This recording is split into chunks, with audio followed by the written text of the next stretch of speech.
I'm hitting the Z key, I'm hitting the B key, I'm hitting the U key, I'm hitting the 0 key, the 1 key. And so, right, so I'm making this music as I play. And then the way that I try to incentivize people to learn it is that as I go through the world, now I've unlocked this ability right here. I've unlocked the major third. And so I'm going to see some shapes here. That's a major third. FE is a major third. 08 is a major third. And so now that I have the major third, the game tells me that every time I see a major third represented in the world, if I play the major third, it'll use up that resource and cast the spell for me, the Ember Stone. So if I run up into the next room here, got some guys. Oh, I should warn you, the game's a little violent. I was going to warn that before, but I and so from here on out, now when I see that, the white ring and the red ring, which are the same colors as the root and the major third, I'm going to cast this spell. So once again, I want to show you what this game might look like in motion once you'd gotten better at it.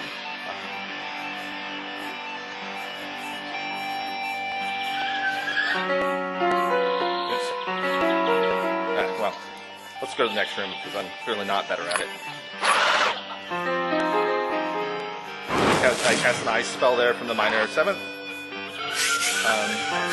Major 7th lights my sword on fire. I do more damage.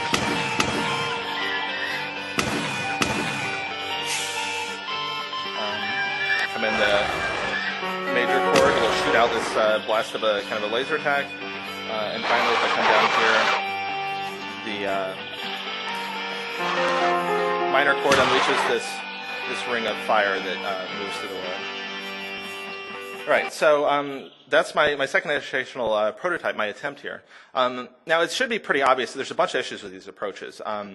Because I'm so specific in the kind of games I'm making, it's really easy for the things that I'm making to not appeal to somebody. So if you only like first-person games, maybe you don't like this. If you only like realistic games that look more like The Sims or a simulation, you're probably not going to like this. I think that this kind of approach is probably not going to be effective in rolling out single titles in classroom settings.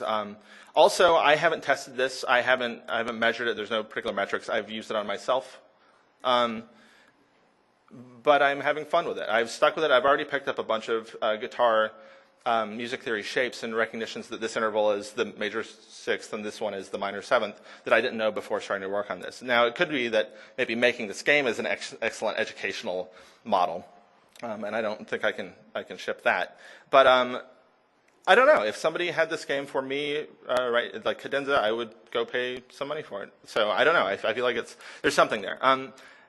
More generally, even if my ideas about remapping bootstrapping don't work out, I kind of want to make an argument for my process. So all of this stuff I have done by myself or with public domain sources like Artwork and so on. Both of these prototypes took me about 3 months of a lot of really hard work. I've made this stuff for really cheap. And so I want to argue that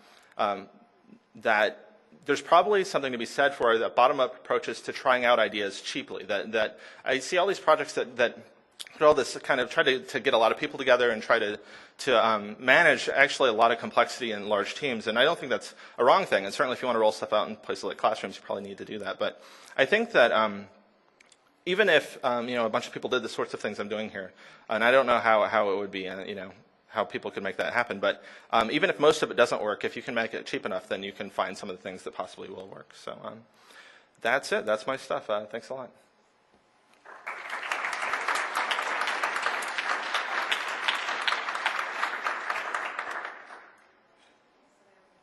We have about 15 minutes left, so do you guys have any questions for Nathan or any of our awesome developers?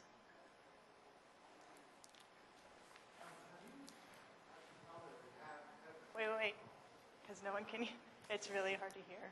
We have 15 minutes, so we have time, I guess, to probably walk the mic around. I'm sure you've already thought of this, but do you remember Moonwalker? Michael Jackson's Moonwalker? Yes. Have you thought about taking your game and turning it into where building up to the point of songs? Full-blown songs? Yeah, I would. There's a lot of things. Well, okay, so given that I'm working cheaply, there's a lot of copyright and violation that I'm not willing to engage with. But yeah, I think I'm hopeful that this model absolutely, like the trick to it, and I think this is the super sensitive thing, the trick to it is finding out how to make people stay engaged without reaching that point where it tips and you say, wait a second, you're making me do too much for what I'm getting out of this. Right. So if somebody could get excited about that, like I'm worried about that already scales are, I think, a lot more annoying to master than chords. And so I'm worried that even that might not be fun enough. So I think that it's real sensitive kind of to making the activity small enough that somebody can do it and not feel like, oh, I got to do that thing again. I mean, it's like, to make a reference, it's like when I played Guitar Hero 2, the Freebird song, the first 5 minutes of it are easy and boring, and it's so long that, like, that might be a good Freebird simulator for learning how to play it, but they've structured it in a way where, like, I gave up because I didn't like the easy part, not the hard part. I think you could run into the same thing with this if you didn't arrange the activities properly. Yeah, I was also thinking about you're on a grassroots kind of open source project. I've already hacked apart keyboards and stuff to make kind of a little Guitar Hero thing. Yeah. I have a Flash Guitar Hero now. And that'd be something, I think. I mean, grassroots and cheap like you can do. I think you run into some funny issues here in terms of so like the reason that I made what I did, instead of say like maybe it would be cool to hook it up to a MIDI guitar instead. I have a keyboard, and you probably do too. Maybe we don't have the MIDI keyboard. I thought that this might be a good starting point, and then you're completely right. The open source world in a lot of ways is handy in that you could support all sorts of crazy controllers if you expose some sort of interface and said, hey, so you've got the MIDI flute, no one else does, but you totally want to play a game with the MIDI flute. Go ahead and you write your driver for it, and maybe you can learn your whatever from it. Anybody else? Yeah. User input have you gotten into this process? I didn't quite catch that. Did you? Me. Just you? Yeah. Just wondering, why is that? But if you're developing games for other people to play other than you, I'm just wondering why. I have kind of an ideological issue with this, and what that is, I kind of look at the world through kind of bottom-up and top-down lenses. And so in my kind of worldview, you have kind of, and this isn't just in game development, but often you see, like in music, movies, and films as well, there's mainstream spaces where people are very, very audience-focused, and often it's a lot of work. It takes a lot of money. It's very difficult. And then you get other places like indie scenes where people are mostly targeting either themselves or people very much like themselves, and they make things that aren't necessarily appealing to very large groups of people. But they also iterate a lot on much deeper kinds of designs and a lot more complex things because they can count on their audience knowing how to use their thing. And so you frequently see things where, for example, right now, there's a lot of games being made in places like the Flash community and in mod scenes and at game schools that don't have conceptions of audience. They're making games for themselves. And often that does mean the games are unapproachable, but it also means that the games have these core ideas that then can be repurposed for larger teams where it's much, much, much harder to sell vision of new things. It's really difficult once you get a lot of different specialists with their own incompatible value systems. Whereas if you can say, here's an orbicular drop, we know that it works great, let's go turn it into Portal. Then like it's a different model for trying. I almost want to compare it to what you see out with startups in Silicon Valley, or even like the mosquito versus the elephant. That if you make it really cheap, like in some ways it makes a lot of sense when you have a lot of money to user test a lot. But in some ways it also makes a lot of sense to make things as cheap as possible, minimize all the communication friction, let people make a bunch of stuff. Most of it will be terrible, but the best of it will be at least good to somebody, and then you can find ways to try to repurpose it and change it to make it more appropriate for larger scale audiences. So I'm not saying at all that experts or user testing aren't a good idea. I'm saying that I think there's different kinds of economic models for these kinds of things, different ways of trying to, like the real question is how do you generate new ideas? And I think that it's not obvious that one of these ways is the right way.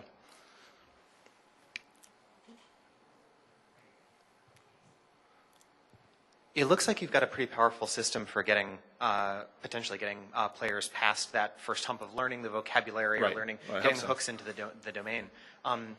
Have you tried, or do you have techniques in mind for making that next push to realize how the vocabulary that they've got is knitted together, like how those chords form? I don't know yet, but I have a feeling it'll be a lot easier for the music than for the language. Some of this is that and this again gets back to kind of these development models. I'm picking stuff that I know I can evaluate. So I see a lot of times people will make educational games that sound great, but they're full of all this kind of analysis where until you solve general AI, the machine can't actually say if you're doing well. I'm picking stuff that I know the machine can say, yeah, those are the notes for the major chord. You have done that. So I think that Yeah, when you move into larger language stuff, I'm not exactly sure if games are the right thing for the bigger picture things, that you might very well need to talk to people or read books or interact more with large chunks of linear information, which games don't necessarily do well with. Same thing, the song, like mastering a song might simply just be too long to put in a game unless you completely refocus it and say, here's your Guitar Hero, of course you play the whole song.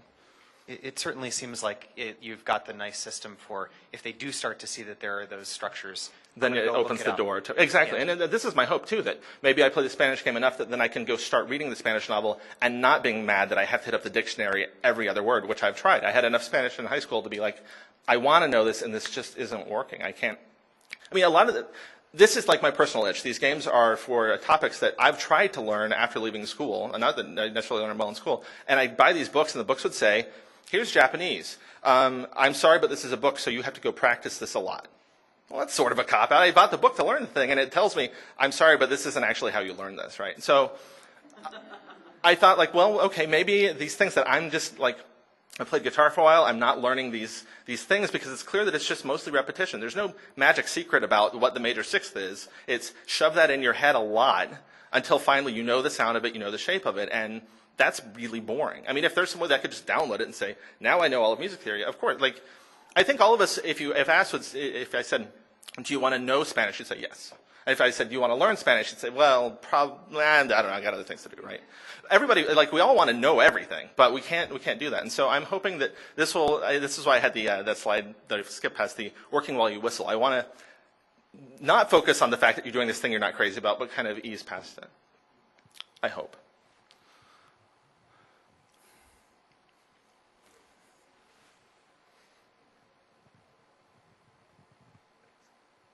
I don't have a question so much as a suggestion, or you inspired an idea with your, especially with the aspect of your independent kind of open source approach insofar as you're not depending on a large organization and funding. Right. Which is tackling the task of teaching vocabulary in the general sense, whether it's music or language or math. In my experience, both as a student and as a teacher, has been successful in many subjects when the student is in control of the content being put into it. So you've come up with an authoring system that works for yourself, but right. It seems to me that model would be even more powerful if there was there's an authoring system just for the content for the student to determine. For example, to put your own vocabulary lists in, to decide maybe you're not working on classical guitar chords, you're more interested in Middle Eastern. Right. The one thing, the caveat I'd put with that is that, so the card game, I've experimented with it a lot of times, the vocabulary card game, and it's really easy to get if you get the rules wrong, the game doesn't work. And so, like, it's an ecosystem like all good game design, and so there has to be an interplay between the different verbs you're using to incentivize all of them to use them. Like, the natural reaction, particularly because you don't know the vocabulary, is to want to latch on to, like, oh, I know this one thing is real good, to hell with the rest of it, I use this thing and this is great. And I think that because most game players are not necessarily fluent in building balanced systems that are going to continue to incentivize them to master the whole system, it'd be really easy for people to make stuff and then it not actually come together. But I think what could be incredibly intriguing is that if you had some sort of community and repository where people could upload packs and get good at making lessons for people that they know are balanced and interesting. I could definitely see some potential there, but I do think that there's enough going on there that if you get it wrong, then it's real easy not to learn. There's a model that I've used a little bit called Backpack that I think it might be Mac only, but it is a system set up and working where there's a central repository that stores vocabulary lists. For whatever language users have created around the world. Yeah. It's a nice working model you might look at. So where the game author has a set game where the rules are set and the students don't get involved in that, but the students or learners can at least apply the content that's getting developed. Yeah.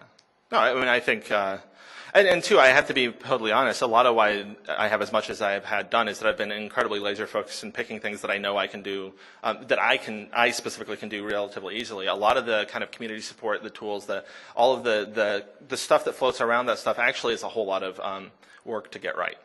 And so I've basically just skipped out on that. Because this wouldn't be here if I had focused on that. I don't